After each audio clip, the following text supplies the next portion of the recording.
You're on the road beyond. Welcome. I'm Todd Duplantis. We are coming to you from the Houston City College television studios, bringing you some of the most incredible video, pictures, and stories you're going to hear for the next half hour, guaranteed. Remember, I told you we did. Yeah, okay. I'm waiting for the money back guarantee, but make sure you like, follow, and share. You can always find us on all the social media pages, Facebook, Instagram, and don't forget to subscribe on our YouTube channel as well. And you can follow Todd on X at Todd Duplantis 65. Yeah, you got it down. Finally. A year now. I know it took a while. Got it down. Yeah. Well, Doug, we're back talking about a very familiar subject, yet once again, we can't seem to let it go. Let me take a wild guess. This is 3-Eye Atlas. That's right, Doug, you're correct. We're diving again into the latest in the cosmic mystery, lighting up the astronomy world, a visitor from deep space called 3-Eye Atlas, and the newest data from the Mars orbiter. Are we going to hear from our good friend at some point, I wonder? That's right, yeah. Todd.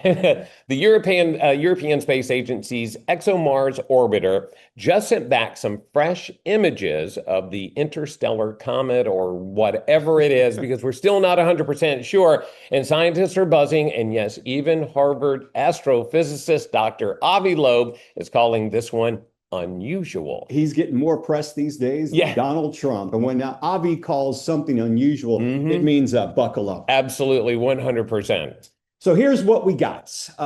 ESA's ExoMars captured a faint glowing plume, kind of a greenish halo around 3-Eye Atlas. Loeb compared it to the Hubble Space Telescope's image from July 21st, saying they may actually look something strikingly similar. Which is actually kind of wild when you think about it, because Hubble's mirror is 2.4 meters wide, and ExoMars is using a much smaller camera from 340 kilometers away, yet you can still see that distinctive glow. Exactly. Loeb says that glow, that soft envelope around the comet's head, or is it even a comet, is about 2 pixels wide in ExoMars's image. That may not sound like much, but those pixels are about 30 kilometers across. So we're talking an enormous object. Now, the next big thing that we're waiting on right now is NASA's HiRISE camera on Mars. Now, this is actually pretty cool. The Mars Reconnaissance Orbiter, that's the Cadillac of all space cameras, will deliver much sharper images, and that should be pretty cool. Yeah, but there's always a snag. That's right. Never something easy. NASA's under a government shutdown. Kind of coincidental, isn't it? So the data's there, sitting on servers, but no one can seem to send it out. And as Loeb put it, quote, that delay isn't the signature of extraterrestrial intelligence. It's a signature of terrestrial stupidity. You got to love that. I got to remember that quote. ET's not hiding out there. Bureaucracy is, folks. This is absolutely nuts. And the internet went crazy after NASA, once they put the rover out there and released the blurred image that some people said showed a massive Manhattan-sized cylinder in the Martian sky. Yeah, a giant tube over Mars. Looked like a sci-fi mothership in silhouette. Kind of interesting. Avi Loeb looked at it and said, calm down, folks. Nothing to see here. Yeah, he explained it was most likely motion blur. Happens all the time. Maybe one of Mars' moons, Phobos or Deimos, streaking across the frame during a long exposure. He said basically it does perfectly match up what you would expect from if you've ever taken a photo and you had something move through it quickly. Yeah. That is what he's claiming. We're seeing a line of overlapping spheres that blend together like pearls on a string, is how he put it. So no, folks, not a secret alien freight train over the Martian horizon. Although, if anyone is building one, I bet Elon Musk wants a ticket. Probably, but let's talk about what is weird with this. Loeb says that based on everything we've seen, he gives it a 30 to 40% chance that 3-Eye Atlas is not, I repeat, not a natural object. Now, that's a pretty big number coming from him. His reasoning, we're not seeing the classic comet tail, that long stream of gas and dust trailing behind. Instead, this object glows toward the sun, not away from it, which is totally backwards. And it's traveling right through a plane of our solar system, not some random angle like most comets do in interstellar rocks. Plus, it's huge, much bigger than previous visitors like Oumuamua or Borisov. So picture this, a green, glowing, massive, fast-moving object entering our solar system, aimed through the orbits of Mars and Jupiter, glowing the wrong way and possibly transmitting radio bursts. No problem there. Which is either one heck of a natural anomaly or something else entirely. We just don't know. That's the weird part here. We don't know yet. True. Loeb says this object has enough anomalies that we can't dismiss the possibility of a technological origin. And he's serious about it. He even wrote a white paper to the United Nations recommending a global committee monitor future interstellar objects for potential threats. Here's the takeaways. The ExoMars data shows 3I Atlas glowing like a lantern in the dark, and the best images are still locked behind a government shutdown. However, I did find something intriguing on X. This is amazing if it's real. Poster UFO Mania alleges at least one image from the Mars rover sent back this unverified image. Take a look at this. It's credited to @ManiaUFO. Now, when the official photos finally drop, we will know a lot more, maybe confirming that it is an unusually dense comet, or maybe it's the first probe from another star system. Either way, we will always keep you up to date on 3I Atlas. Now, I've heard some interesting theories, right? First, there's a guy on social media, so let's take this with a grain of salt. He's saying, just trust me, bro. He's saying that he did remote viewing. Right? I saw the story. Oh, yeah. So let's give a little background. Remote viewing is where you sit and you are able to basically astral project your mind and vision somewhere. And this may sound crazy, but the CIA reportedly has used it for decades with some accuracy. He claims that he has projected himself, let's say, to this 3I Atlas, and that it actually contains, I believe, millions of reptilian aliens in some sort of hibernation state. Now, again, take that with a grain of salt, please. But it's really fascinating. Another astronomer was talking about what we've accomplished. Just forget about what it might or might not be. What we've accomplished in the last 400 to 500 years. Right. We've discovered since the time of Copernicus and others that we revolve around the sun. Now we're taking pictures of this object that could be older than Earth from another planet. We're taking pictures from Mars. And it could have sent us a message. If you watch last week's show on the WOW signal, they're thinking that may have come from this 3I Atlas object 30 years, or what was it, 50 years ago? It was 50 years ago. Back in the 70s. It's shot us a message, say, hey, we're on our way.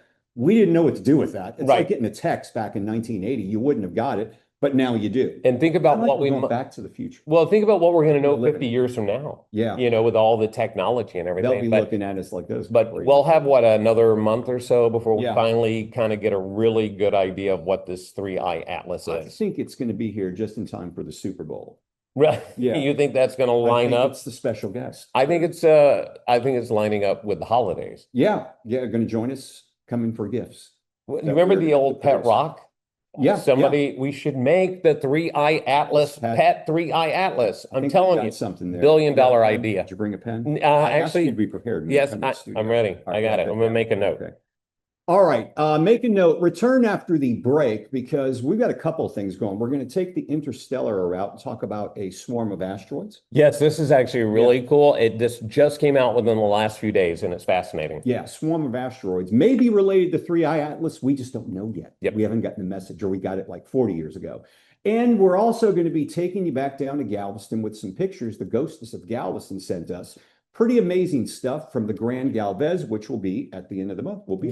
Halloween night. We're going to do this live investigation, and you'll be able to join us. We'll have all the details up on all of our sites, of course. Right. That's coming up in the next segment. We'll see you after this.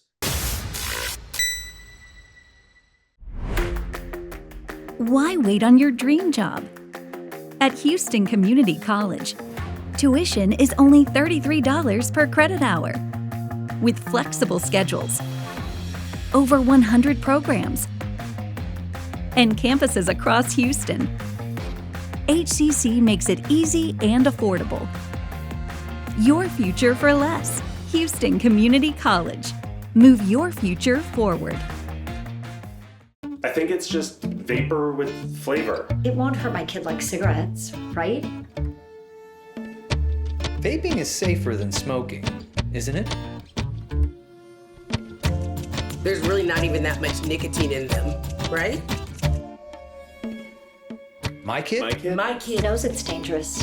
Get your head out of the cloud. Today, nearly 8,000 kids will start vaping, maybe even yours. Learn about the dangers at talkaboutvaping.org. I am blind, but What do you think? need not see. I know this road is there for me. If I'm really free.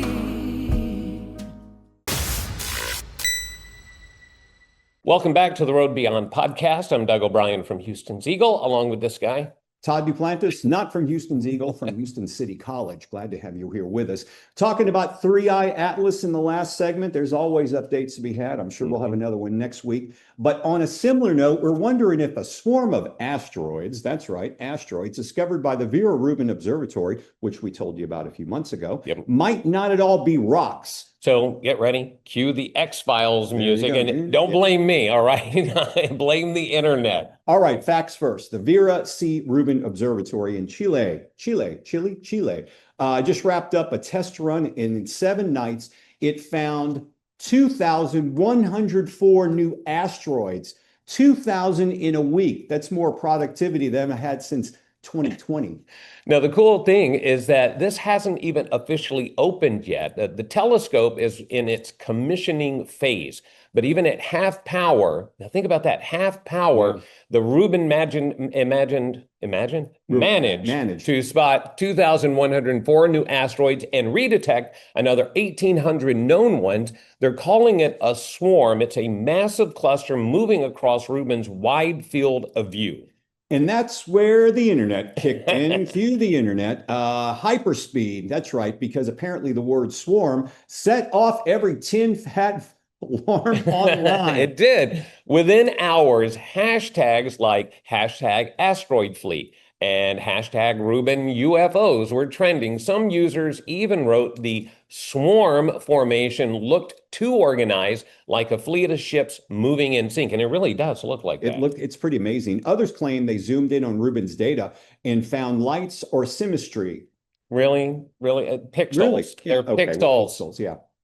People. Exactly. NASA scientists politely pointed out that, quote, asteroids tend to orbit the sun, not plot courses. Well, yeah, Good answer. that's why they all go in the same direction. Yeah, Mike Pop for NASA. It's called science, kid, just so you know. Now that Rubin's images are time-lapse sequences showing natural motion, not star destroyers in formation. I'd rather it be star destroyers. It would be interesting. But it is kind of weird how fast people fly off the handle from asteroids to aliens. It didn't take any time at all, but because of discoveries like this, it hit that sweet spot, real science, mysterious visuals, and just enough unknowns to spark imaginations from people who have nothing better to do. Nothing better to do, like us, and finding content for the show. Plus, you got to admit, 2,000 asteroids discovered sounds like astronomy. 2,000 unidentified moving objects sounds like a Netflix special. Exactly. And to be fair, there were some anomalies, all right? Objects that didn't fit perfectly into existing catalogs, but that's expected. Keep in mind, Rubin is spotting things other telescopes missed. We're talking about faint, fast movers. Still, it does raise the age-old question, what if we're finally seeing something artificial out there? Okay, let's ride this conspiracy ride. Why not? That's what we're here for. All right, just for a second, let's just say, hypothetically, some of these objects were ships. Just say, in a world. What would they be doing there? What kind of fleet sparks 2,000 craft just beyond Mars, doesn't call ahead, and so maybe they're on a cosmic road trip where the rest stop and they don't want to stop at. That's what I They think. roll up their windows, lock their doors, tell the kids to hide in the back. Exactly. Or they took one look at Earth's social media and said, yeah, no thanks. Well, realistically, though, if aliens were to come to Mars, that's how I see Earth, right? If they were to come to Earth, Rubin is the kind of tech that would be able to find them. Its camera captures the entire southern sky every few nights, and we're talking 3.2 billion pixels per image. That's enough detail to spot a frisbee on the moon if we decide to do so. It really is quite amazing. What's really amazing is Rubin showing us about our own solar system.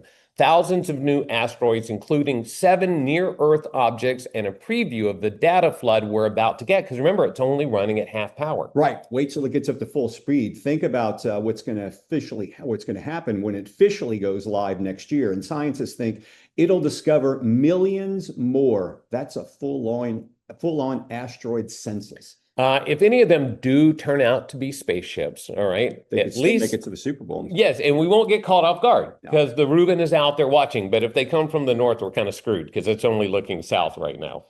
Exactly. Until then, I'll keep my telescope pointed upward and keep the popcorn ready. So asteroid swarm or alien caravan, you decide. Either way, Rubens made the universe a little less empty and the internet a lot more entertaining, as if you could do that, right? People just go so fast to that. I like paranormal better personally.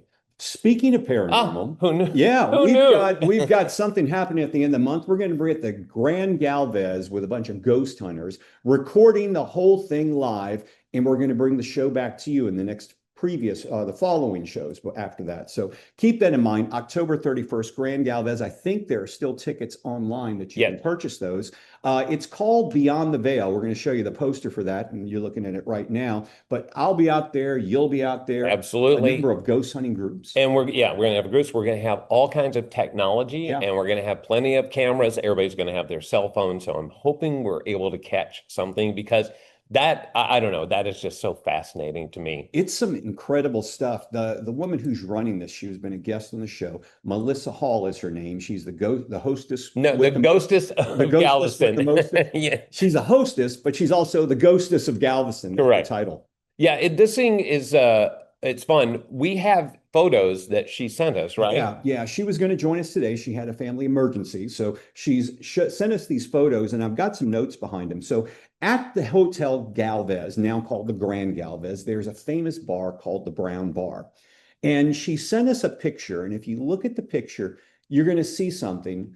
But then we're going to zoom in. Now, from her notes, what she was telling me about this next one, the Brown Bar is a bar lobby for many, many years. It came from the old Galveston Club, which was Galveston's last speakeasy. We have the bar, but I don't think that these are the ghosts. She said there's a couple of spirits there, but you can see a little girl with a choker around her neck. And I have one picture, and then we have a zoomed in picture you're looking at right there. And you can see a figure, and it looks like an adult figure standing over. These are not people planted. These are actually photos she sent us. They painted the Brown Bar. It's now the White Bar. Okay. Did that bother the ghosts? I don't know. They're still there. Take a look at the White Bar. There it is right there. And then as you zoom in, you're going to see a guy making a goofy face. And he's actually having fun. But if you look behind him, you've got the guy, Mr. Stanley. Remember the photo bomber? Yes. This ghost who like stands around the back. And that's who I want to see. It's not a real, he's in this picture as well. You can see him in the background. And he is so clear in all of the pictures. He is so clear. I want to see him that night, at least in my photos. I was going to say, you don't see him in person. Well, some people have, but you don't really see him in person. There's also one of the Western Union Telegraph desk. It was made during the filming of the 1923 episode #2. They filmed that show there. Yes. 1923. You're right. Yellowstone.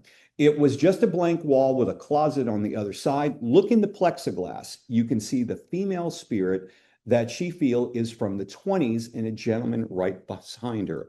This picture right here has got a Navy veteran.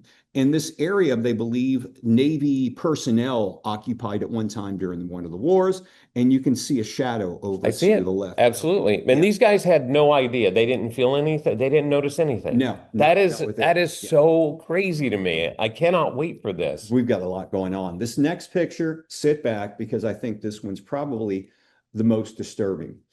This picture was taken in a room. You're going to see the long form picture right here. And as we zoom in, you'll see very clearly a woman's face. And you're going to see the woman's face. It is clear. I've seen that one, and it is so clear right there. That is just, it's creepy and it's cool at the same time, which is the best part. Now we've got, with the way we're going to staff this thing for the shoot on the 31st, we're going to have 3 simultaneous crews. Okay. One of them is going to be Sarah Hewlett. Yep. Pacheco, and she'll be with Eddie Spector. They'll be investigating one area. You and I will be the Ghostess. And then we have, I think they call them the Ghost Gal Quartet or something like that. Okay. They're like another group, very popular. They'll be investigating as well. We'll have a camera on them as well. So we're going to have the whole thing covered. Can't wait till what we get. And we're doing it live, We're doing correct? it, well, we're not showing it live. Oh, but we're okay. recording it live. Okay, gotcha, So, gotcha. yeah, we're doing- Important distinction, yes. Yes. But we will definitely report back everything, and I cannot wait for this. This is so exciting. October 31st is the date. Look for the Ghostess of Galveston in your Facebook and on Instagram. Still tickets available for this event. They set you up in the room. You get to ghost hunt all night. We'll be hanging there. It's worth the price of admission to hang out with him. Right. You get crazy after tequila, so you can see what happens then. So all things will happen. Everything's on the table. We're looking forward to it. As long as none of my ghosts Yeah. come back to haunt me, I'm You don't all want to for take it. them home. No. That's part of the deal. We got a lot more coming up in the show. We're going to be talking about Times Square hair. Yes. Oh, this is awesome. It is so real and so bizarre. You got to check it out. We'll be back after this.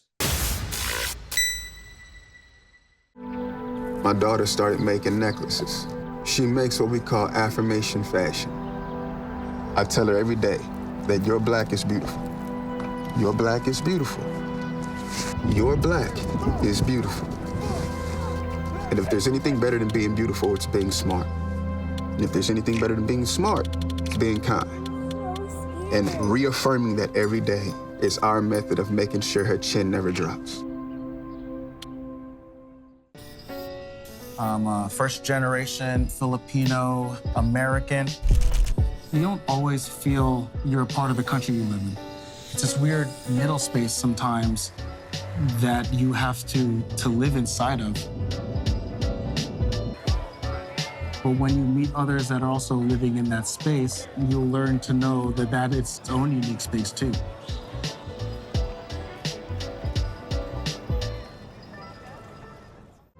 Everybody in my house knows how to ride a bike except me.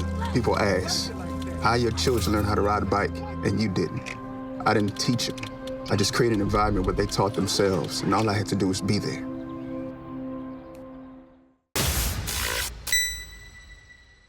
Welcome back to the Road Beyond podcast. I'm Todd Duplantis, not with Houston's Eagle, but I am. I'm Doug O'Brien, and today we are wrapping up the show with something I would even say a little electrifying.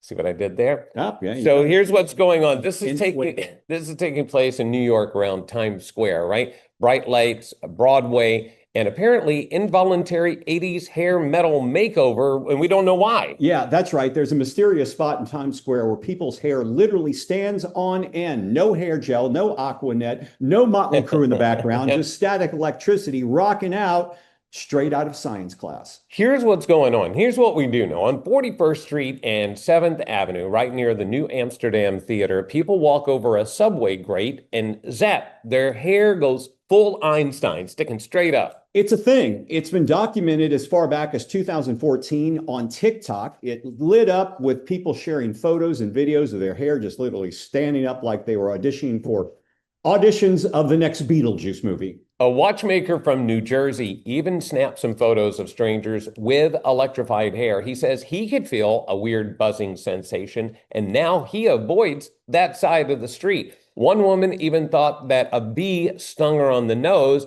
but no, it was whatever this electrical current is, and some people even called 311 concerned. Yeah. New Yorkers are tough, but apparently phantom bee stings plus frizz crosses the line. No way. Tourists, commuters, random Broadway fans, I'm talking every now and then someone hits that magic square of sidewalk and boom, instant 80s hair.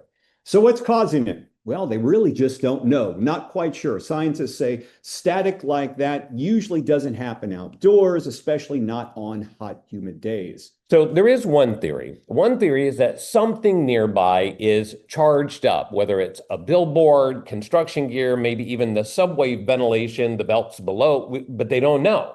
Physics experts say it's unusual, but it's probably not dangerous. Probably? Are you kidding me? Yeah. You always got to love that word in front of any sentence, right? So what is it? Is it Broadway magic, all right? Are we about to become stars? Yeah. New York attitude, that is always a possibility, or just the world's weirdest bad hair day, but we don't know. And they still have not figured it out. Don't know. People all over there know about it, but still don't know. This has been going on for years. It's 2014. What we do know, not a lot. If you're in Times Square, you may want to bring a comb, or better yet, a balloon, because you got some static out there enjoying the fun.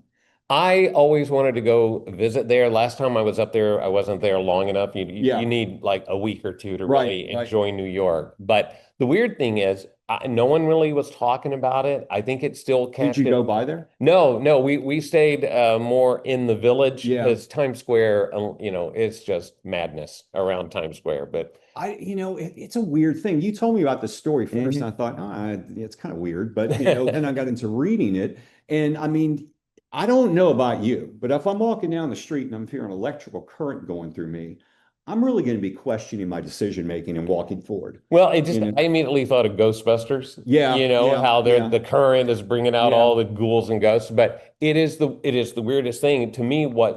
Look, in New York, nothing is weird. Okay, I have seen much stranger things than electrified hair. And I used to live there for a bit. I've seen much stranger things, but it's the fact that they don't know what's causing it. They've checked it out, and for the last decade, they can't figure it out. That's bizarre. Theory about the generator being nearby, or some type of business that has an electrical outlet that scares the heck out of me. Well, but I think that sounds like the most obvious thing. What is the long-term effect, for people working in that area? But look, the whole Earth is electrical, right? Yeah. We are electrical current. Well, mystery spot. Remember, we've gone through those. We've had that on the show. Absolutely. Where you just have like a vertigo thing going into the areas, and they turned it into an amusement park. Maybe that's what we need to do. For Times Square, turn this little area into an amusement park. And has anybody tried charging their phone in this area? That's a good question, but I am surprised with it being Times Square that nobody has found a way to make money off of it. Yeah. Because that's all Times Square is. It's all about. It's just trying to make money. But if you ever go to New York, check it out around the New Amsterdam Theater. It is pretty crazy. That's right. We're here for crazy stuff. We're here to bring you the craziest things we can for half an hour. And hey, that half an hour is just flown by. It's pretty wild. I mean, we have 3-eye atlas, we have swarms of asteroids, and electrified New York hair. Lots going on, folks. We'll be back next week, but thanks for being here. And remember, the 31st of this month, big event. Absolutely. Make sure you like, follow, and share our videos. You can find us on Facebook, Instagram, and of course on YouTube, and Todd on X at Todd Duplantis 65. I'm Doug O'Brien from Houston's Eagle. I'm Todd Duplantis, not from Houston's Eagle, but from Houston City College. Glad to have you with us. We'll see you next time. See ya.